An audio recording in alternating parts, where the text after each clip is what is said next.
As far back as I can remember, I always wanted to be a gangster.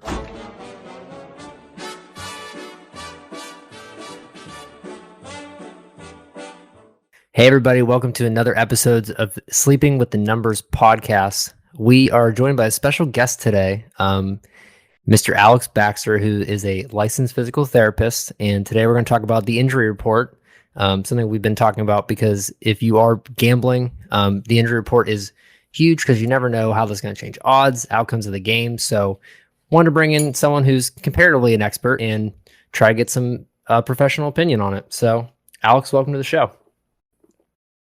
Pleasure joining with you guys. So, Alex, we're going to kick off with a big injury that everyone's kind of interested in that happened last night during the Thursday night football game. Christian McCaffrey knocked out super early during this game with a hamstring injury. So, given that, how worried are you for the season? It kind of sounds like he's going to be out a few weeks. What are your thoughts there? My thoughts. Well, first off, they said he does have a strained hamstring. They did not place him on IR. They say he's going to be out for a few weeks. Placing on IR, I guess, makes him miss automatically 3 games. So I would guess that's not too serious of an injury. I would think his hamstring's not too bad. It sounds like he's more tweaked it. So I would not be too worried about McCaffrey. I feel like he'll come back pretty soon. So yeah, that's good news and something everyone wants to hear. So soon, when you say soon, are we talking next week against Dallas or week 5? I'd say at least 2 weeks. I'd say at least 2 weeks. I would. They never really gave the grade or the degree of the hamstring injury, so it's kind of hard to predict. How actually long he's going to be out, but. Them not placing him on IR for right now, they say at least. I would say that's pretty positive news that he'll be back in about 2 or 3 weeks. Gotcha. And then, Pat, how do you think this affects the team? Obviously, once he went out, it looked like a completely different offense. And I mean, it was. Now, they still came out and won the game, but that could have been just because they were playing against Houston and, who obviously is not a team that's very great. Yeah, I like how Sam Darnold wanted to keep the consistency of the Carolina way that white guys can run the football into the end zone. Really like that he had 2 touchdowns. They do play Dallas and Philly, so let's see how that game goes on Monday night to show us what Carolina is really up against. I think Dallas has had a good test, but I'm not necessarily sure what Philly's going to turn out to be.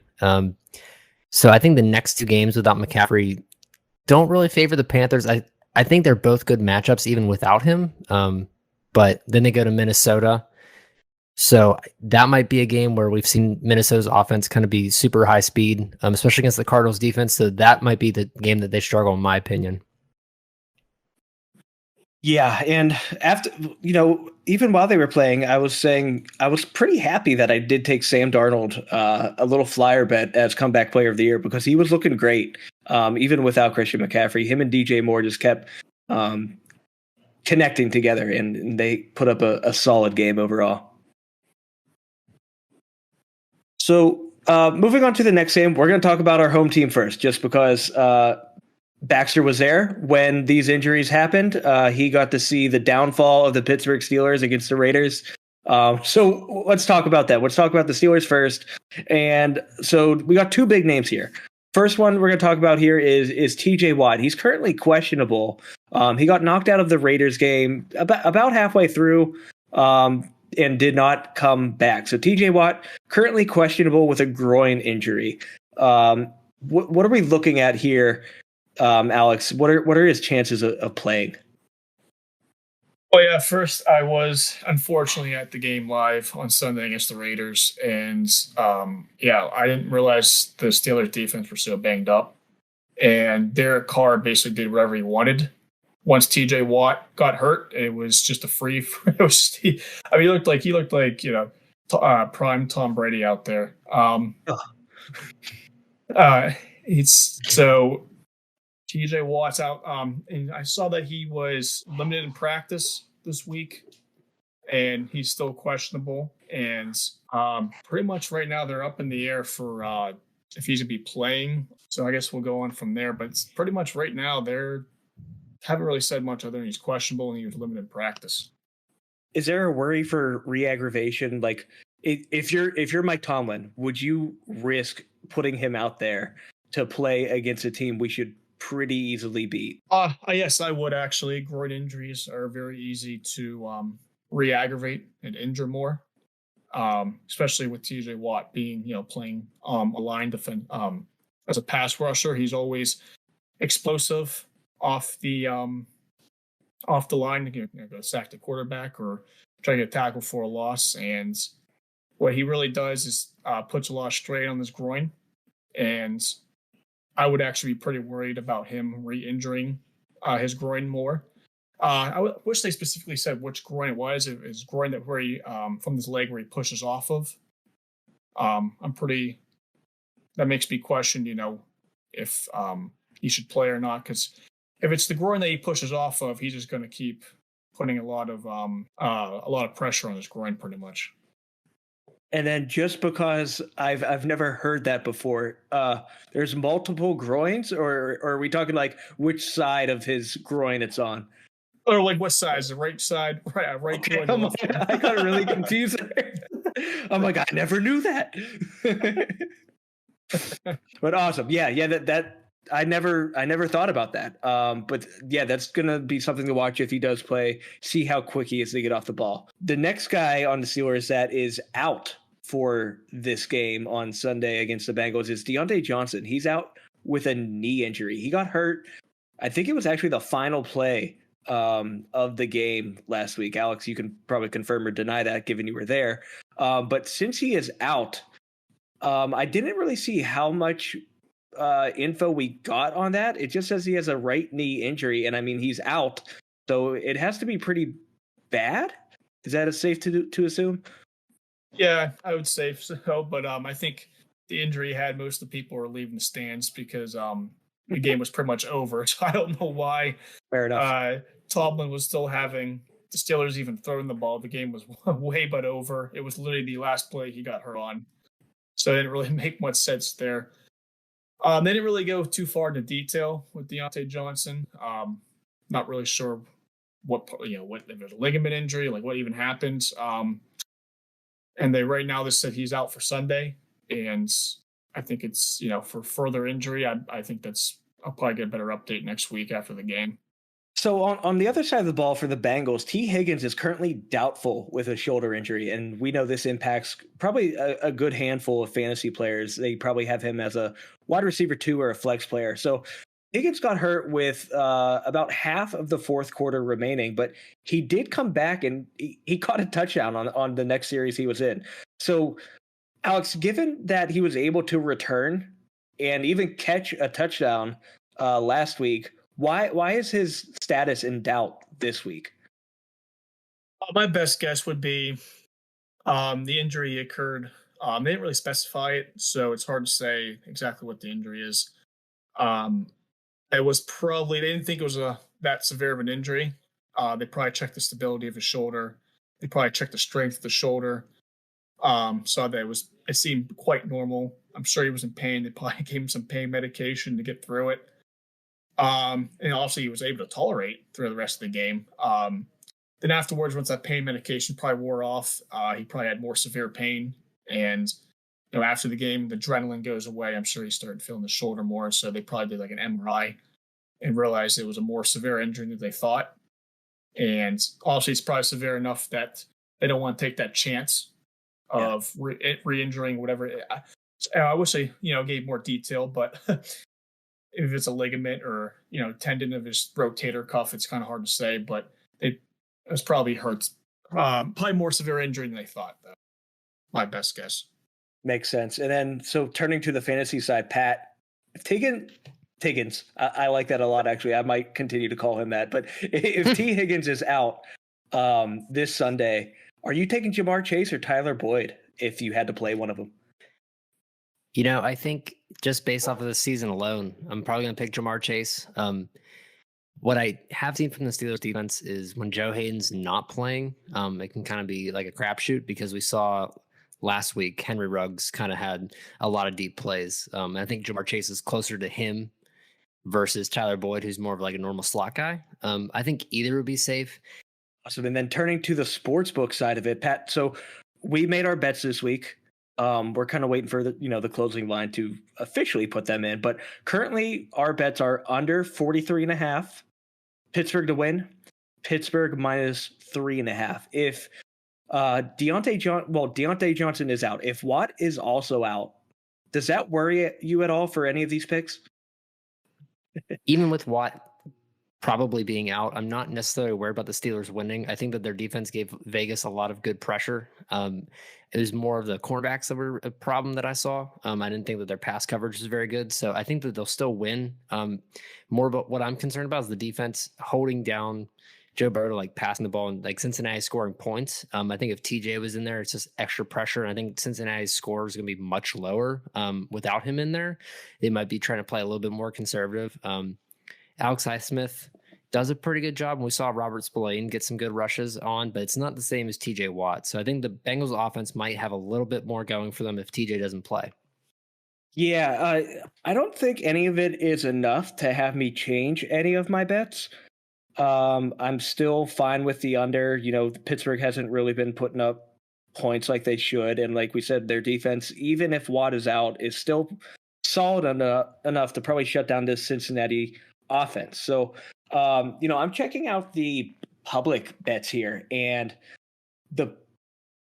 for the over under, the public is 71% of the bets are towards the over. Now, that is impressive, and that's actually a strategy, Pat. I don't know if you follow it at all, but I know our friend Frank is really big into betting against the public, and there's actually data that says if the public is 70% or more on a bet, betting the opposite pays off. It wasn't anything major, but it was like 56% of the time it's a better bet.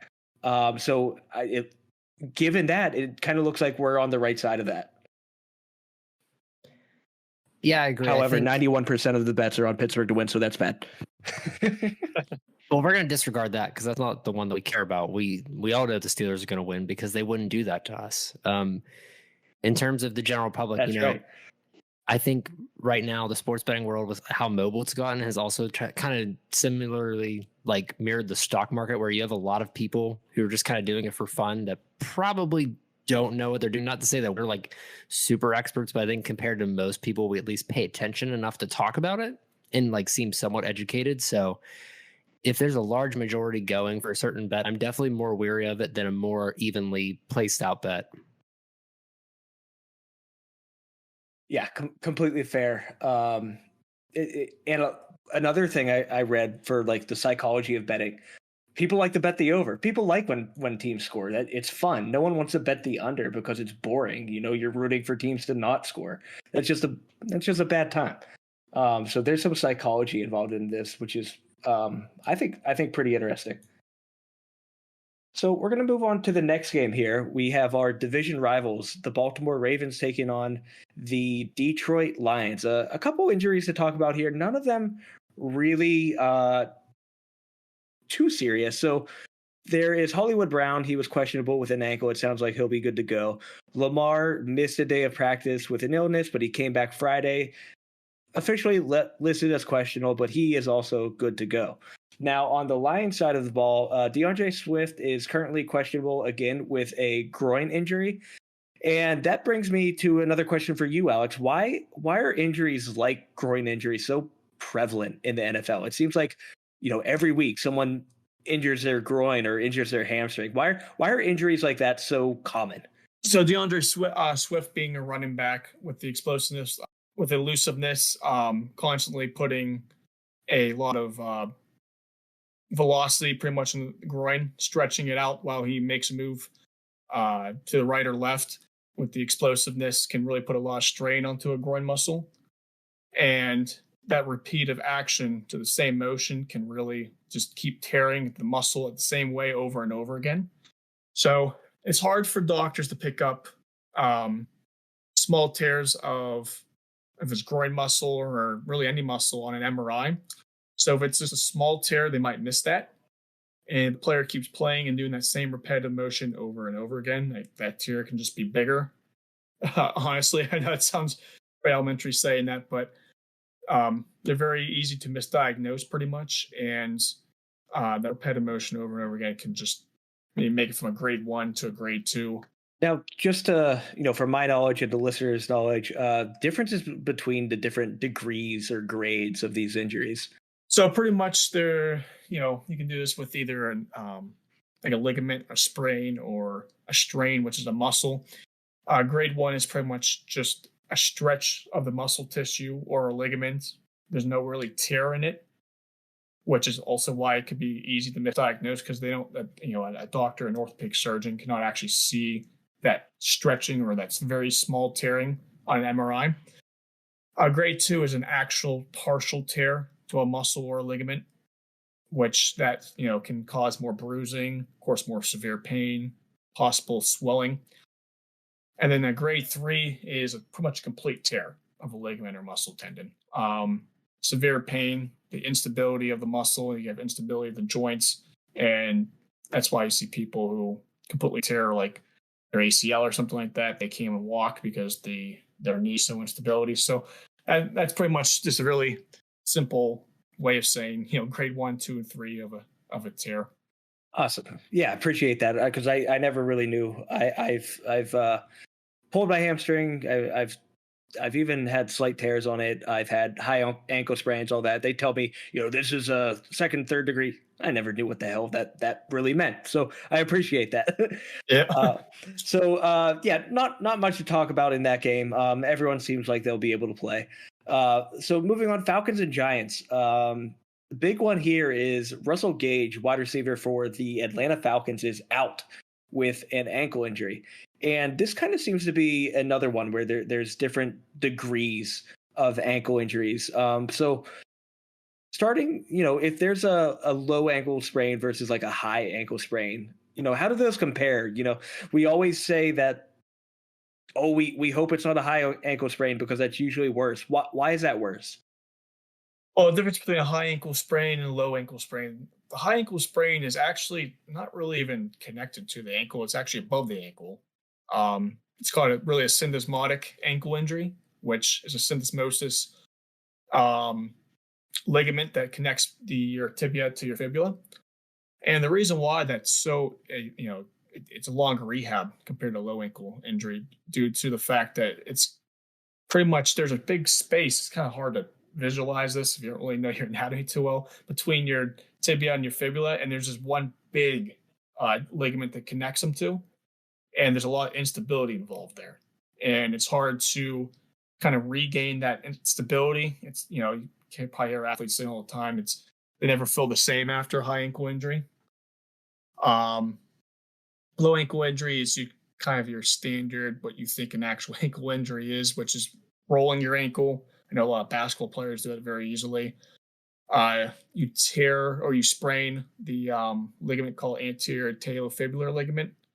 It's the one on the outside of your ankle that's very easy to tear while you roll your ankle.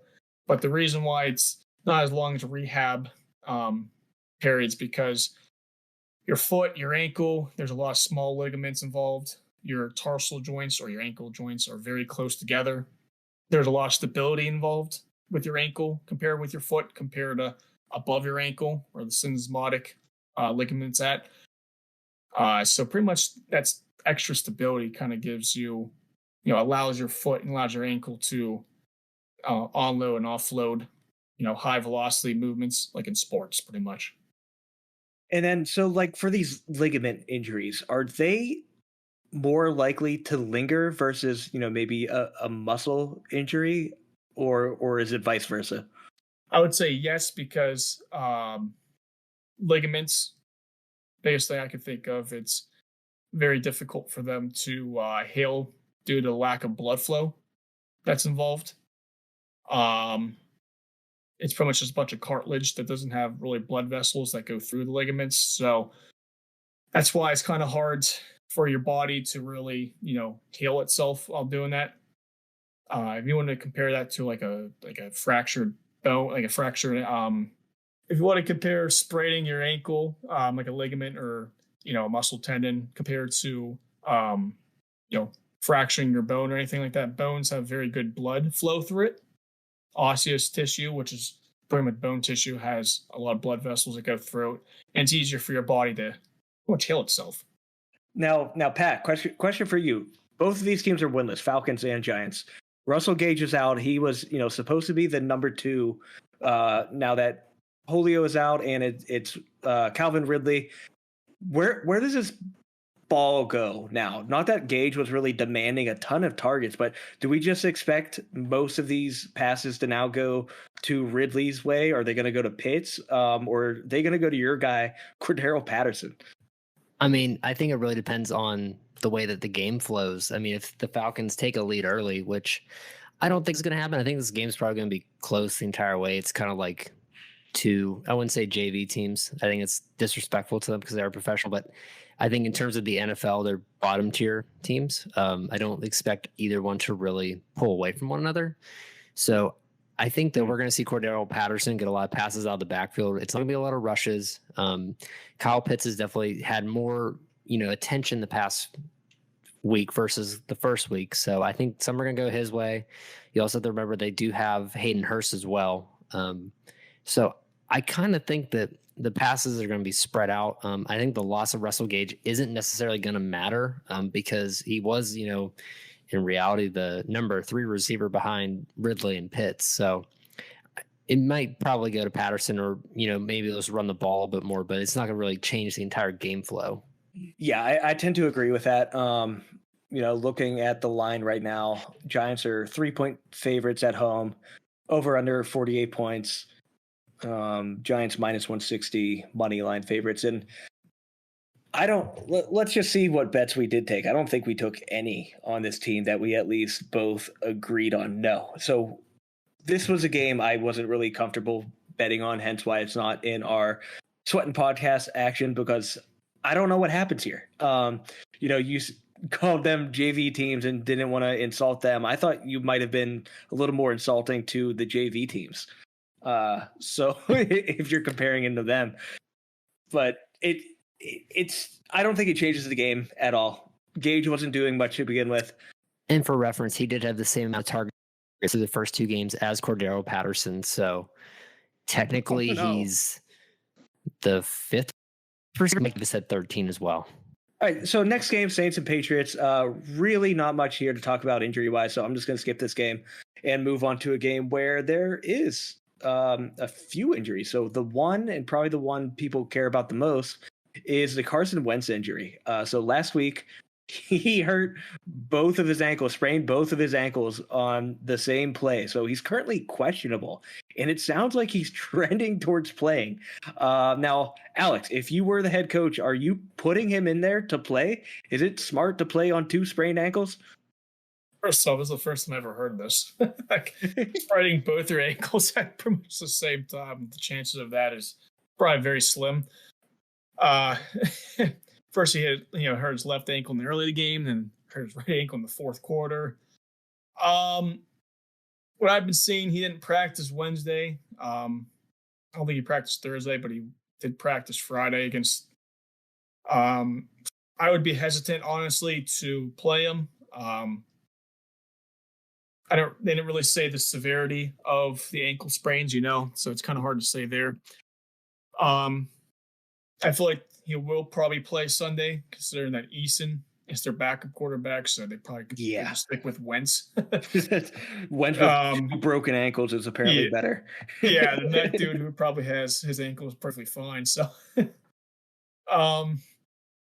so my go-to, and they said I'm going to assume they will be playing Wentz on Sunday. Yeah, that's interesting. So for the Titans, we got 2 injuries, both knee injuries, one for Bud Dupree and one for Anthony Firkser. So Firkser is out with the knee injury for this game. Bud, as we know, tore his ACL last year with the Steelers. So it kind of sounds like he's still having trouble becoming himself, very similar to Saquon Barkley coming off of that ACL injury. So, Alex, why are these knee injuries in general, difficult to return from? Well, they both had complete, grade 3 ACL injuries, meaning they completely tore their ACL. They had to get ACL reconstruction surgery. And the healing process is between 7 to 9 months. They, kind of come back to sport, like what we would call come back to sport, or get that prior level of function back in their knee. I have here Saquon got his surgery for October 30th, 2020. They actually waited a month after he actually tore it because there was so much swelling in his knee. They had kind of to wait to do the surgery. So really, he's at that, he's at that mark, that 7 to 9 months. He's kind of right where he's probably even ahead of schedule than he wanted to be. But what he's probably still feeling is that instability of his knee, because the ACL controls pretty much every motion, of your knee, especially when you're playing football. Your knee is constantly moving. It's never just stable. So he probably feels that instability in his knee joint, and he's probably just not back to where he was right now. And, I know a lot of people coming back from ACL injuries. It's a mental thing. They feel like that instability, they feel like they're going to tear it again. So they get worried about that. So I think he has to get that confidence back, have a really good game. Really has to trust his knee again, to know that it's strong. He's really been working hard at it. So that might be why it's hard to come back from the ACL. Yeah, fair enough. And so when you do come back from the ACL injury, the doctors clear you to get back and play. These guys come out and they don't look like themselves. They don't look 100%. And given that they are still out there playing, is this dangerous for them in terms of re-aggravating that injury? Or does the surgery they have kind of just deal away with that? No, there's always risk of re-injuring again, tearing it again. It's probably, once again, a more mental thing. They probably know that in the back of their mind. I'm sure the orthopedic surgeons told them that there's a chance that you can obviously tear it again. Of course, they do a very fantastic job of really reconnecting that ligament again. So it's always pretty much a risk to continue to play, a high velocity sport like football after ACL surgery. For sure. And, moving this to the betting side, Pat, so with the news with the Carson Wentz injury, he's leaning towards playing. The over-under line has actually went down. So it started out around 50, and it looks like it got the whole way up to 51.5 for the over-under. And it is currently sitting at 48. So with the injury news, with Carson Wentz actually playing, you would think that might drive the over-under up a little more, but it seems like Vegas feels differently, and that the bets are going towards this under because maybe they don't think he can. Well, he'll obviously not be 100%. Do you agree with that? Yeah, I think that if I was Tennessee, granted, Bud's not rushing the passer right now if he is questionable. But if I'm Tennessee, I'm just going to keep blitzing the crap out of Carson Wentz and either hope one of two things happen. He can't move because his ankles are sore, or you never want this, but he re-injures himself and you get to play against Jacob Eason and you won the ball game. So not shocked that they did that. I don't necessarily think that the Colts offense is going to continue to really thrive until he's fully healthy. They scored 16 and 24 points respectively in their past two games, which aren't bad, but that puts them in line for somewhere around 48 because we also see that Tennessee's offense isn't super fluid right now either. So I'm not super shocked that they did that, just because I think they're assuming that Carson's not going to be as efficient as he once was. And even given that the line has moved down to an over under of 48 points, people are slamming that over now that it's come down. So right now, the percent of bets, it is 36% for the under, 64 for the over, where the point spread, it is basically all Tennessee, 81% on Tennessee minus 5.5, only 19 for Indy to cover at plus 5.5. Does that change your mind at all about the spread? No, not really. I think that it's going to be a run-heavy game. I mean, you're see a lot of Jonathan Taylor, hopefully. You're going to see a lot of Derrick Henry, probably. I think that it's going to be a very run-heavy game, and it's probably going to be right around, like I said, that 48, because, like we said, the Colts, 16 and 24 points. Let's see what we can find out what the Titans did. Their past 2 games. They went 13 and 30, so I think it's a very fair line. Yeah. So, Alex, given that Carson is going to come in here and play on 2 busted ankles, that's obviously all about pain tolerance. So, what are they shooting these players up with so they can handle this pain? So I know a legal drug in the NFL that can be used. The brand name's called Toradol. It's an NSAID, or non-steroidal anti-inflammatory drug. It reduces the hormones that causes inflammation and pain in the body. It's only used for short-term, 5 days or less, to treat moderate or severe pain. So they do it by injecting it into their veins. It's a very quick, there's very quickness of the effectiveness of the drug, which is why they can go back out and much play on whatever injury they have. So that's usually common in the NFL. Is that addictive? Oh man, I'm sure it could be. It's not narcotics and NSAID, so it's, the addictiveness is probably not too high on it. If there's narcotic, that's a different story. Gotcha. Cool. Thank you. So moving on through these games, Washington football team versus the Bills. Really no injuries notable to report here. Bigger game, Chargers versus the Chiefs. So all of these are defensive injuries. For the Chargers, Joey Bosa is questionable with a foot injury. For the Chiefs, Chris Jones is questionable with a wrist injury. And Frank Clark is doubtful with a hamstring injury. So, Pat, this game is already supposed to be super high scoring. If these defensive guys are out, are you hammering this over 55.5?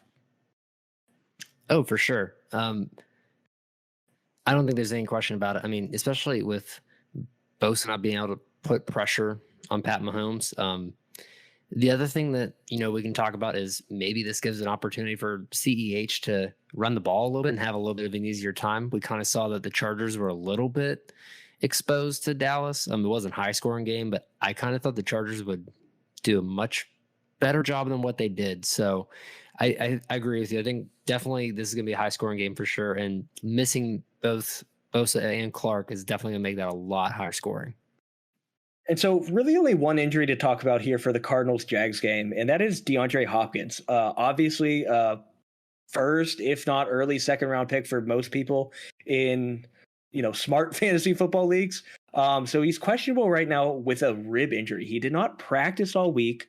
Not a ton of details on the injury, and nothing saying if there's a fracture involved or not. But if he were to play, Alex, with a rib injury like this, is there any way, he can actually play through it and protect himself? Yeah, rib injuries are very complicated injuries because once they're hard to detect, and most rib injuries just heal on their own pretty much. You can't really do any surgical interventions on rib injuries. So one thing football players like to do is wear something called flak jackets. They almost look like bulletproof vests. I know a lot of quarterbacks wear them. If they get hit from the blind spot, it can, protect the shoulder pad, a helmet going into the ribs. It's pretty much what a football flak jacket is, a rib protector. Just a piece of equipment that pretty much attached around the shoulder pads, wrapped around the abdominal area. They have a hard exterior, soft pad interior to make them comfortable, and they almost seem like they're a bulletproof vest pretty much. Pretty much they're just protect you from hard contact in football. So I know a lot of players can do that. Maybe a lot of high mobile players like wide receivers or running backs might not wear them because they can weigh you down, but they are very effective at protecting your ribs though. Cool. Yeah, really, really the only injury to talk about there. And then bringing it back to the betting side. Pat, if no DeAndre Hopkins, what does that do to this over-under of 52 points? Yeah, so I think regardless if Hopkins plays or not, I'm still going to take the under. And the main reason is because I don't see Jacksonville doing anything to really contribute. They got 21 points against the Texans, and we saw the Texans get blown out by Carolina, which Granted, they didn't have Tyrod, but I don't really know if I believe it would have mattered. And they only put 13 on the Broncos. And I'd like to think that Arizona's better than Denver. I'd say Denver's pretty good, but to me, that doesn't show much promise that Jacksonville's going to get more than 2 touchdowns worth, maybe 20 at the most.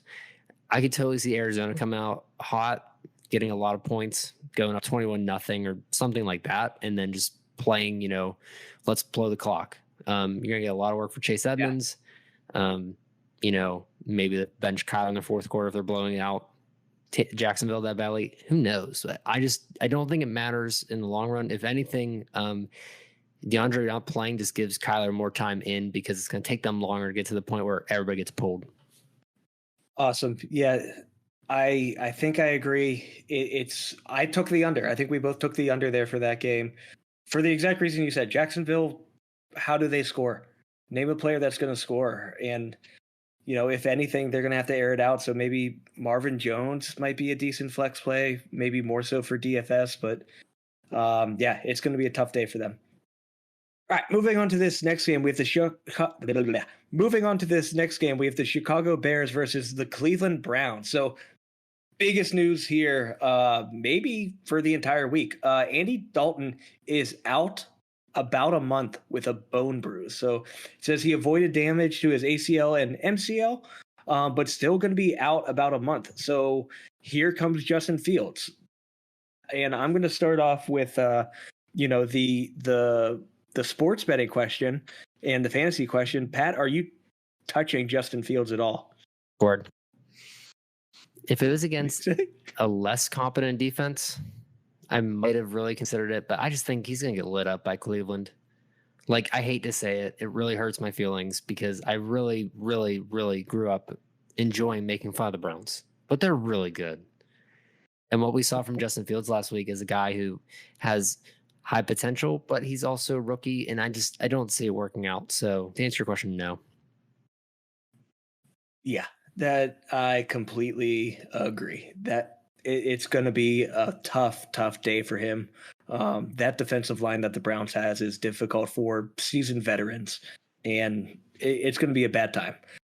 So, yeah, it says he avoided damage here to his ACL and MCL, and it's looking more like it is a bone bruise. Now, comparatively, the bone bruise is probably better to the ACL and MCL injuries, but I guess the question I have, if you had to pick one, should players want an ACL or an MCL injury there, Baxter? Well, they're always hoping to hear from the orthopedics, surgeon or their doctor that it's an MCL over an ACL. And the reason for that is because the MCL does not control as much stability of the inner knee compared to the ACL, pretty much. The MCL worries about just connecting your femur to your tibia. And the ACL is actually like inside of your knee more. MCL is more outside. So it worries more about the stability of your knee. The ACL controls the rotation of your knee. It controls forward motion of the tibia. So if I was if I was a professional athlete, I'd be wanting, if I got the injury, I'd rather be the MCL over the ACL for that reason. Just because the MCL, you're not dependable on the MCL for stability of your knee. So it's just an easier recovery, pretty much. And then one more injury on the Bears side. Darnell Mooney is currently questionable with yet another groin injury here. And then on the Brown side, we have outside linebacker Sion Taki. I'm sure I butchered that, but he is out with a hamstring injury. Now, Alex, we talked about different degrees of these types of injuries. What degree of hamstring injury would be required to kick you out of a game? I would say at least grade 2 hamstring injury. That means it's a partial tear of the hamstring, like I think I said before. That would probably cause enough severe pain that quick, pain medication, Toradol probably won't be enough to even, limit that pain for the player to be functional enough to play. And the person would probably have trouble even walking compared to a grade 1, which is just painful usually. So I would say you have to at least get to grade 2 Next game we got here is the New York Jets versus the Denver Broncos. Few key injuries here to both sides of the team. For the Jets, both on the offensive side of the ball. So Tevin Coleman is going to be out with an illness. Not that he was really doing too much to begin with. So it should be Ty Johnson and maybe a Michael Carter here. Pat, do you care about any of that? Pass. Fair enough. Moving on to the Broncos side of the ball, Bradley Chubb is on IR. He just had a wrist surgery, so he will not be playing in this game, and he will be out for at least 3 weeks, given it is the short-term IR. I don't think that's gonna matter too much either on that side of the ball. Broncos defense is still really good, and they should shut down this Jets offense. Yeah, I talked about it again today. It's one of our top 3 bets for the money line. Taking the under 41, it's going to be very, very easy to get the under because very similar to like Arizona and Jacksonville, I don't see the Jets scoring at all. So if I was Denver, if you have Melvin Gordon, definitely play him because he's probably going to run the ball 100 times because Teddy Bridgewater is going to throw 1 touchdown. Broncos are going to lead the whole time. Should be pretty easy. Awesome. So moving on to this next game, one we talked about in a game we really like to bet on here is the Dolphins versus the Raiders. 2 big injuries on both sides of this. So Tua is out with fractured ribs, which leaves Jacoby Brissett here as the starting quarterback for the Miami Dolphins, as if it was not going to already be rough for them.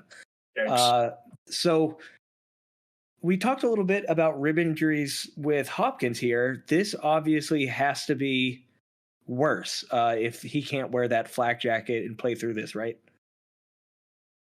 Yeah, this definitely sounds like a more severe fractured ribs. It could be more than one rib that's even fractured. I know they use plural ribs, so it sounds like he has multiple fractured ribs.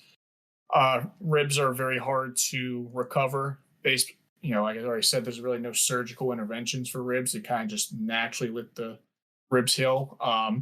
Usually can take at least 6 weeks for ribs to heal. So, I didn't really give too much detail about this Tua injury, but I feel like he can be out for a while.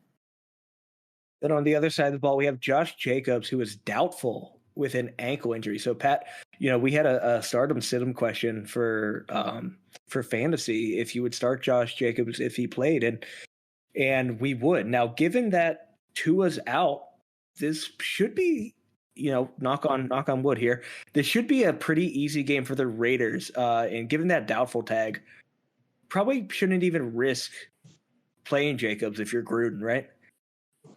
Yeah, I don't think I would. I would definitely just stick with running back committee of Drake and Peyton Barber. I think that even though the Steelers kind of shut them down, it was enough to get by. And I think that, like you said, there's not really worth a risk. Yeah, absolutely. Let him heal up. So for those ankle injuries, talking about healing up, how long does that take, Alex, for someone to come back? Well, for Jacobs to come back here from this ankle injury. So it looks like for Josh Jacobs, he already started practicing a little bit.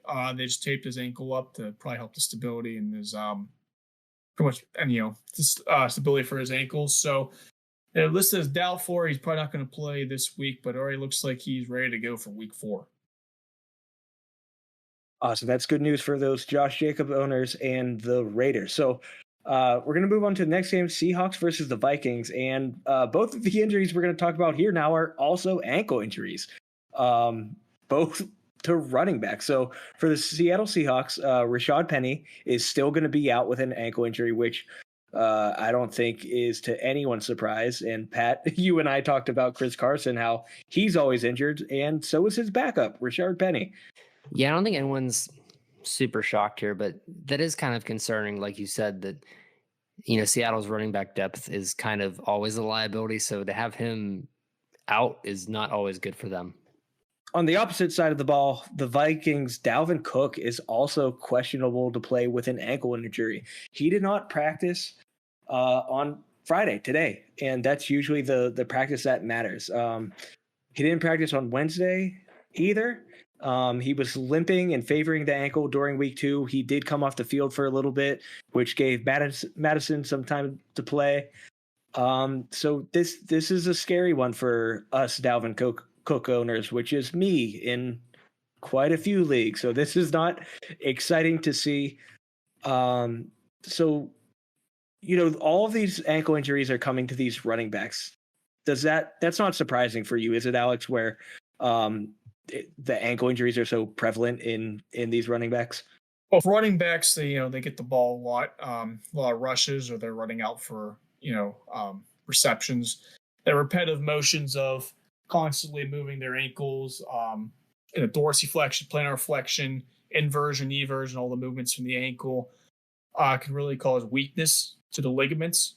They could stretch out the ligaments repetitively. That can just cause, it's just easier for them to sprain one of their ligaments pretty much. So I would really say that's the reason why running backs have serious issues with the ankle a lot, with that repetitive motion of all four movements of the ankle.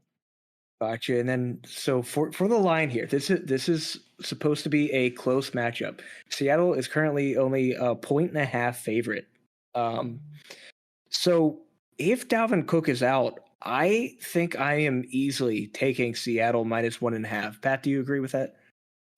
Yeah, I agree. I think it's definitely going to give Seattle the advantage. Definitely forces, Kirk to have to throw the ball a lot more, which I think he can do. And I think that their wide receiver core is pretty good. But it definitely takes the extra dimension away from their offense and makes them a little bit more predictable. So I think Seattle should come out on top. I do still think, regardless if Cook plays or not, it will be a high-scoring game. Yeah, that is currently at a 55-point over/under. So definitely one to keep an eye on. Another one to keep an eye on is the Bucs versus the Rams. This is a super high scoring, super close game as well. Almost exactly the same line. The Bucs are currently 1.5 favorites with an over/under of 55.5 points. And now let's see if these injuries change your mind at all. So on the Bucs side, Antonio Brown is out. He's on the COVID list, which I shouldn't be laughing, but that doesn't surprise me at all, given that he froze his foot off when he was on the Raiders for that week. So it makes sense for him to catch COVID. On the other side of the ball, for the Bucs defense, Jason Pierre-Paul is also out with a shoulder injury. For the Rams, Darrell Henderson is questionable with also a rib injury, but it kind of sounds like he'll be good to go. Maybe it's another one of those flak jacket situations. But for me, I don't think AB being out really changes much. Now, if Darrell Henderson does play, I might be more willing to play him given JPP's out. That's just another weakness that usually isn't there on the Tampa Bay side. Yeah, I totally agree with that. I definitely think as long as Darrell Henderson's healthy, he should do pretty well in our NFL league. He's the number 6 running back. I like what I've seen from him so far. The other thing to consider too is the Bucs defense is good, but they have let Dak Prescott and basically the entire passing offenses that we played kind of throw all over them. So if that trend continues, it could also take pressure off of Henderson to perform, because Matt Stafford should do pretty well, and Cooper Kupp and Woods and Higbee and all those guys should rack up a lot of yards. Awesome. And then we got 3 bangers in a row here. The next one we have is the Green Bay Packers. The Green Bay Packers versus the San Francisco 49ers. No massive injuries here on the Packers side of the ball, but the 49ers, as kind of the norm now, their running backs are falling apart. They already lost Mostert for the season. And which caused Elijah Mitchell to become the starter. He's currently doubtful with a shoulder injury. Jermichael Hasty is also out with a high ankle sprain. So there's another one of those ankle injuries to a running back. And so that leaves, really, it looks like Trey Sermon is the healthy back here. Pat, are you willing to play Trey Sermon in your fantasy lineup? I don't necessarily know. And it's not because I didn't see a lot of people, hyping him up when he came out of college. I think what I was more concerned about is just the fact that San Francisco just kind of rotates running backs, and it doesn't really seem to matter who's in there. So I think if I don't have a better option, I would. but I'm not going to bank that he's going to have like the game of a lifetime. I think the whole Elijah Mitchell thing wasn't necessarily a fluke, but I don't think they're going to get 100-yard rushing from every running back every time. I think that might just been a little bit of an overproduction. So if I have to, I would, but I'm not really leaning towards them. Is Kyle Juszczyk the flyer that will win me $1 million this week on DraftKings? At this point, it's worth trying. I might do that. All right, one last game here, Monday Night Football. We have the Eagles versus the Cowboys. The Eagles, Zach Ertz is out with COVID. I don't think he was really making that big of an impact anyways. And then on the Cowboys side of the ball, nothing really that I want to dig into, but their defense is banged up, and their defense is not the best to begin with, but they are hurting. So I don't think that impacts any of our lines here for the game. Pat, do you agree? Yeah, I totally agree. I think that in reality, we kind of see that this is going to be another game of the same type for the Cowboys. I think it's going to be higher scoring. Zeke's probably not going to run a whole lot. He hasn't really shown anything this year. In terms of the Eagles, I think that Jalen Hurts is probably going to have a pretty good game. Honestly, I think it's just going to be a high-scoring match. It could go either way. I don't know if I'd touch it just because I think it could be a crapshoot, especially depending on how well, Zeke wants to play this game. But overall, I think the Cowboys' defense being bad doesn't necessarily matter because their offense is pretty good and it shouldn't be able to counter it. Awesome. Well, that is going to do it. So first off, thanks, Alex, for joining us. And I look forward to doing this, weekly with you. Really enjoyed this dialogue with you fine gentlemen. I hated every moment, and I am quitting the podcast. So this just in, Alex is going to be replacing Pat now after he quit. Thank God. So anyways, that's going to do it. Thank you for joining us. Have a good betting weekend, good fantasy weekend. You can follow us on Twitter at SWTN_podcast. You can also find us at Sleeping with the Numbers on YouTube, Instagram, TikTok. We're all over the place. You can check out our puppy picks. And speaking of our puppy picks, Pat, you have a dog. I do. So, Pat, we are now affiliates for BarkBox, and this Saturday is some college football, and they have a special edition college football BarkBox that you can get. So if you are interested in that, we'll have some links down in the description. You can go and grab your college football BarkBox. There is also, if you use our link, you get a free month added on to your subscription when you subscribe. So check that out. Give our link a click and get that free month. And they don't have all colleges. Penn State's not there, so that's a little upsetting for me. But they do have UT. It still looks good. They do have UT, which, whoopee. I taught there. They're great, I guess. Yeah. And just as someone who has actually been on a BarkBox subscription, we get Super Chewer because my dog's evil and chews everything. And she has yet to really destroy anything from that box. So if you have a little devil, definitely do the Super Chewer route. But it's great. And, we wouldn't really promote this if we didn't actually think it was worth doing. So that's going to do it. Again, thanks for joining us, Alex, and we will see you next week.